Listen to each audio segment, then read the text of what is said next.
Assalamualaikum warahmatullahi wabarakatuh. Saudara-saudaraku sebangsa dan setanah air, barusan saja diviralkan, di framing dua foto. Yang pertama, foto yang mengaku keturunan Antek Belanda sowan ke Kiai di Tebuireng. Yang kedua, foto ziarah ke makam Hadratus Syekh Kiai Haji Hasyim Asy'ari. Untuk foto yang pertama, kami bisa komentari, ya memang seharusnya begitu. Imigran-imigran Yaman, apalagi yang dibawa oleh Belanda, harusnya banyak belajar dan sowan ke Habib Jawa.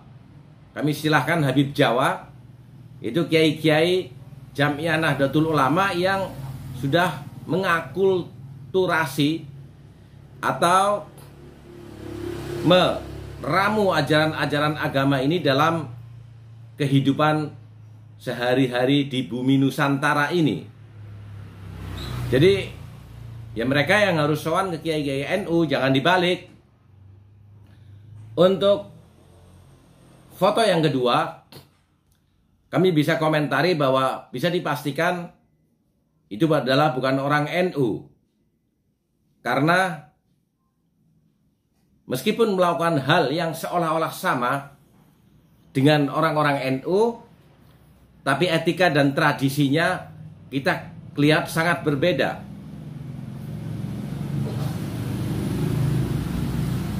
Etika dan tradisi di Nahdliyin, kita mengunjungi makam Gus Dur.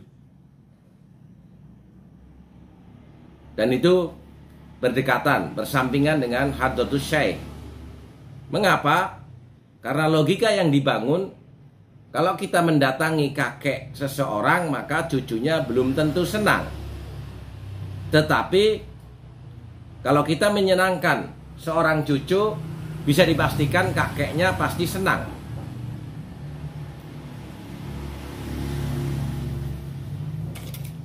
Inilah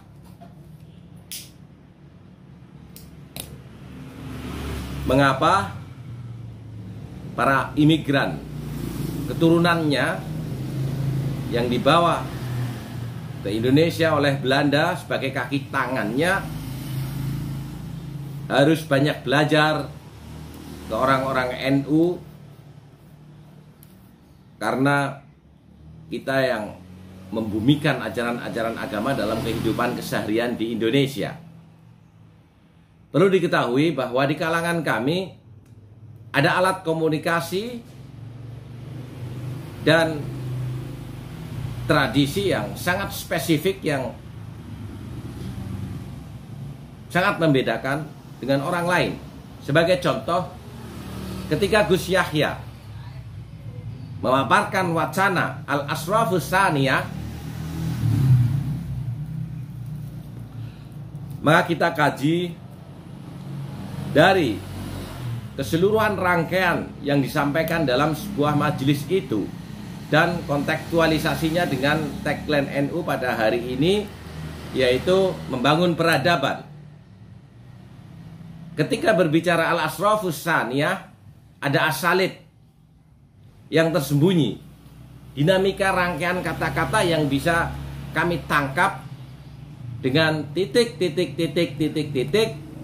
wa antakuna makhdumatan, sehingga kami memahami siapa orang-orang Yaman pada generasi 1800-an yang dibawa oleh Belanda ke Indonesia sebagai kaki tangannya, yang itu untuk membuat struktur baru dalam kehidupan sosial keagamaan di Indonesia, yang notabene melawan penjajahan Belanda. Kami katakan itu membentuk sebuah struktur baru karena di kalangan Islam Nusantara tidak dikenal adanya mufti.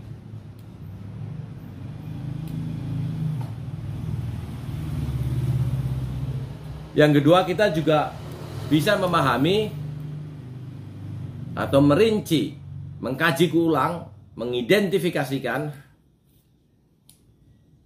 para pengungsi yang datang pada awal tahun 1900-an karena efek pergolakan politik di Saudi Arabia yang pada waktu itu Wahabi dan Ibnu Saud melakukan kekejaman-kekejaman politik sehingga Ahlus Sunnah wal Jamaah dan para Dzurriyyatur Rasul melakukan pengungsian yang besar-besar dan sebagian banyak yang datang ke Indonesia.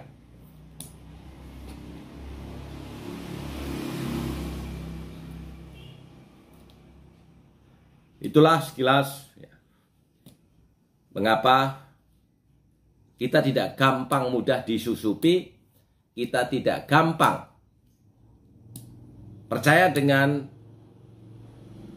framing-framing yang seolah-olah itu merupakan sebuah kegiatan yang positif atau seolah-olah melakukan sebuah perdamaian, tapi itu hanya sekedar takiyah.